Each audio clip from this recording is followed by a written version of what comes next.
seorang mukmin antara hitamnya dosa dan cahayanya Allah Subhanahu wa taala. Dia harus memilih. Dia perbesar potensi cahaya tersebut ataukah dia perbesar potensi dari noktah hitam tersebut. Maka seyogyanya bagi seorang hamba ketika dia sudah memasuki atau hampir mendekati bulan Ramadan, maka beristighfarlah, banyaklah bertobat pada Allah Subhanahu wa taala. Kemudian apa? Setelah kita meninggalkan maksiat, maka latih dengan berbagai amalan-amalan soleh. Berpuasa, sebagaimana Nabi SAW di hampir bulan Sya'ban itu beliau banyak berpuasa. Di sebagian besar bulan Sya'ban beliau banyak berpuasa. Ataulah kalau tidak, maka kita berpuasa Senin Kamis, atau puasa Daud, atau puasa yang lainnya. Ini untuk apa jemaah sekalian? Untuk melatih kita agar jangan sampai ketika masuk bulan Ramadan kita kaget. Ya, selama ini kita tidak pernah berpuasa, tahu-tahu kita berpuasa Ramadan. Kemudian biasakan diri pula melatih diri kita dengan membaca Al-Quran. Jangan sampai membaca Al-Quran itu hanya ketika datang bulan Ramadan.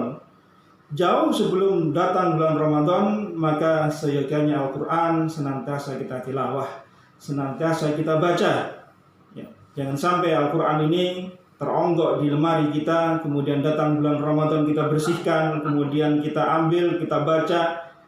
Waliyadzubillah. Semoga Allah Subhanahu wa taala menjauhkan kita dari kemalasan membaca Al-Quran. Kemudian yang berikutnya, amal yang bisa kita usahakan agar kita bisa terlatih di dalamnya adalah dengan banyak bersedekah, mensalurkan sedikit harta yang kita miliki. Lebih-lebih di masa musim wabah seperti ini, maka terkadang nilai pahala orang yang melakukan sedekah di musim-musim seperti ini boleh jadi dia akan lebih utama ketika dia berinfak bersedekah di musim-musim yang tidak ada wabah. Maka jika ada kelonggaran rezeki, maka bersedekahlah, terutama kepada kerabat kita, orang-orang terdekat kita, tetangga kanan kiri kita, dan seterusnya. Kemudian jemaah sekalian rahimani wa rahimakumullah, yang ketiga, apa yang perlu kita persiapkan, yaitu mempelajari fikihnya Ramadan. Fahami fikihnya Ramadan. Artinya apa? Kita menuntut ilmu. Sebagaimana kata Nabi SAW dalam hadis riwayat Ibnu Majah di hadis nomor 224, Thalabul ilmi faridatun ala kulli muslim. Menuntut ilmu itu wajib bagi setiap muslim.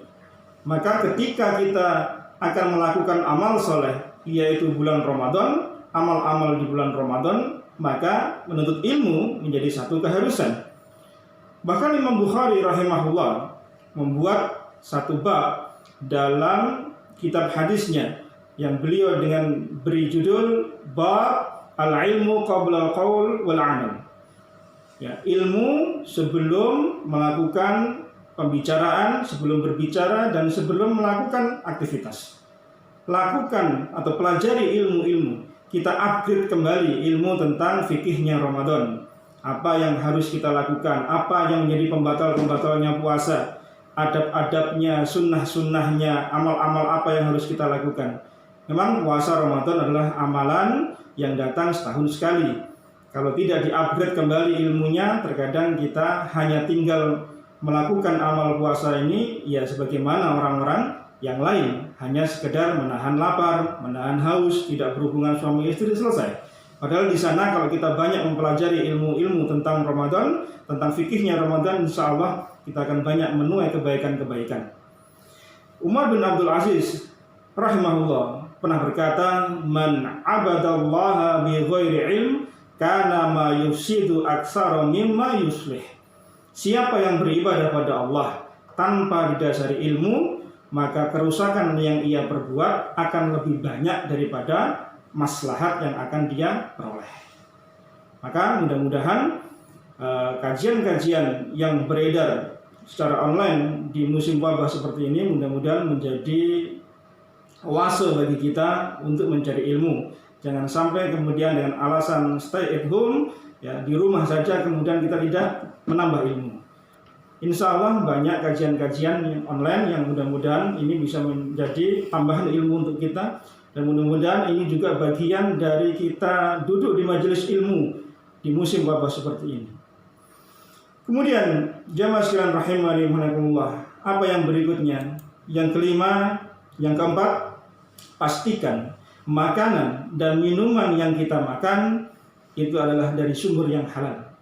Pastikan betul makanan, minuman yang kita makan, yang masuk ke mulut kita, yang masuk kepada mulut istri kita, anak-anak kita, keluarga kita, orang tua kita, kerabat kita, kalau itu hasil dari kita, maka pastikan betul harta itu berasal dari yang halal. Karena jangan sampai kemudian kita bisa menahan diri dari makan makanan yang halal selama puasa, tapi ketika kita berbuka justru kita menyantap makanan yang haram. Maka ini tentu tidak layak. Kita bisa menahan diri dari yang halal, ya, kita bisa makan makanan-makanan di siang hari, tapi Allah melarang kita.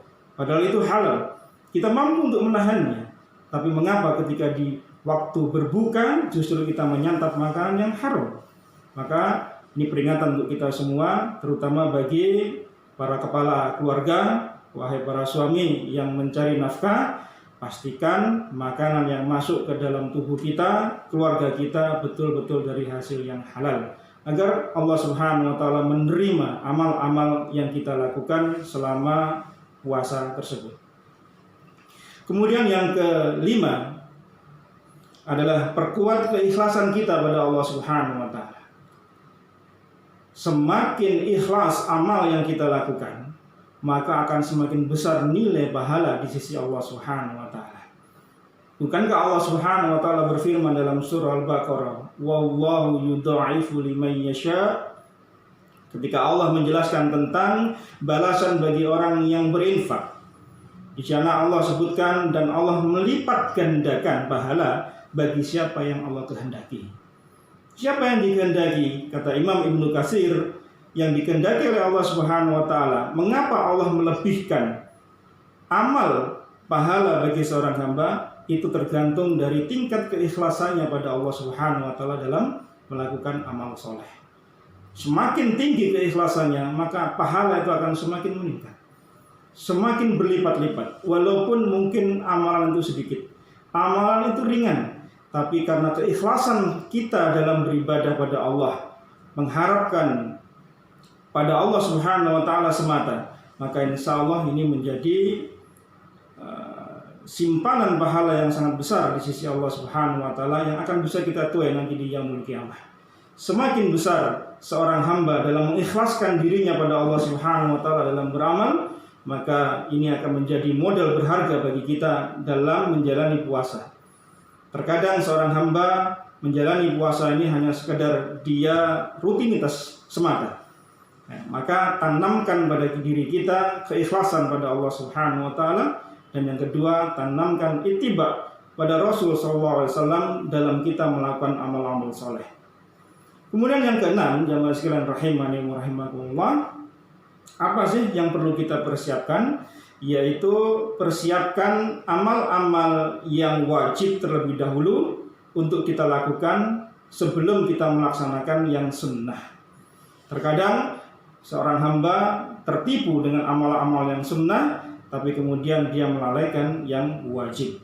Contoh misal, ketika dia melaksanakan sholat taraweh ya, bersama keluarganya di musim wabah seperti ini, maka kita melaksanakan sholat taraweh berjamaah di rumah bersama dengan keluarga kita. Maka jangan sampai kemudian kalau kita mengambil waktu di akhir malam, kemudian karena kita kecapean, hingga kemudian ketika kita bangun subuhnya terlambat. Nah, ini tentu tidak baik, karena sholat tarawih adalah sunnah, sementara sholat subuh adalah wajib. Nah, maka kita prinsip untuk melaksanakan yang wajib terlebih dahulu harus kita laksanakan. Sebagaimana orang-orang yang dicintai oleh Allah Subhanahu wa taala, yang menjadi ciri dari wali-wali Allah Subhanahu wa taala adalah orang-orang yang melaksanakan kewajiban-kewajibannya terlebih dahulu dalam rangka untuk mendekat pada Allah, kemudian dia tambah dengan amalan-amalan sunnah.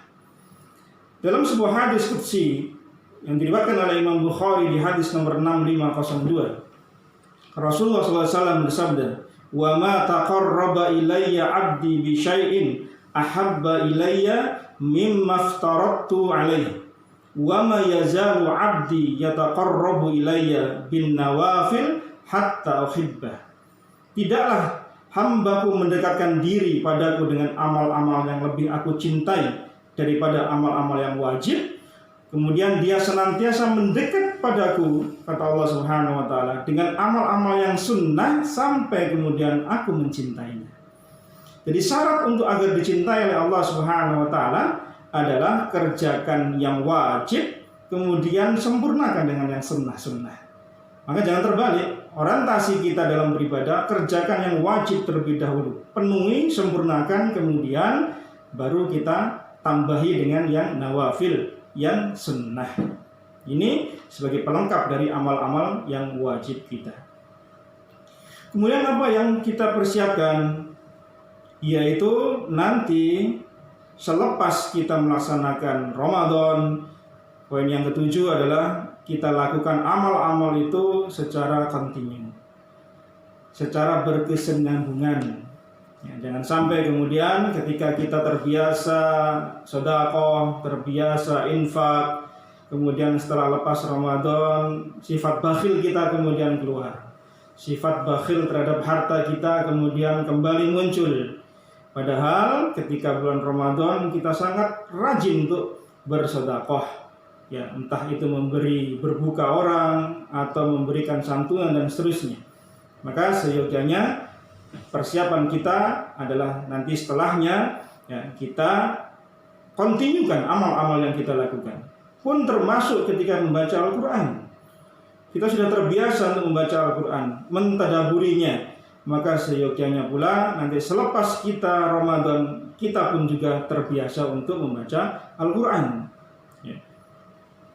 Yang kata Nabi SAW dalam sebuah hadis riwayat Imam Muslim, ahabul a'mali ilallahi ta'ala adwamuha wa inqal.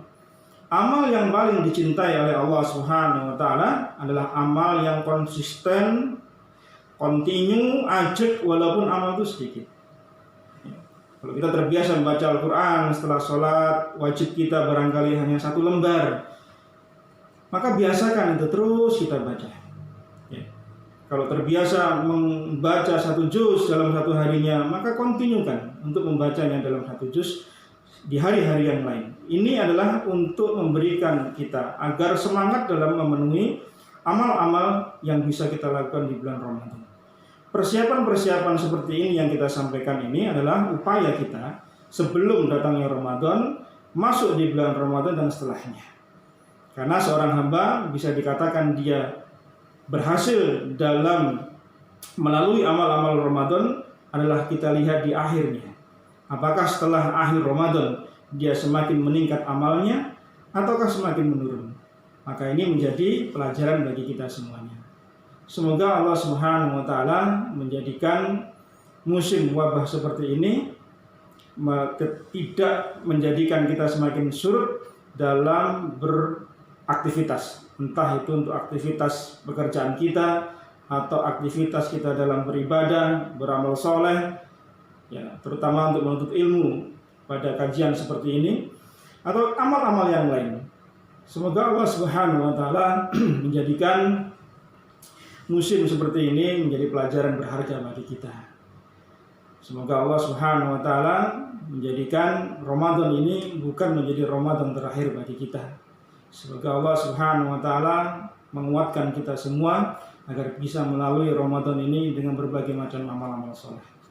Demikian yang bisa kita sampaikan pada pertemuan kita siang hari ini. Semoga menjadi ilmu yang nafi', menjadi ilmu yang bermanfaat di dunia wal akhirah. Kita tutup dengan doa kafaratul majelis, atau barangkali ada yang ingin ditanyakan maka dipersilahkan.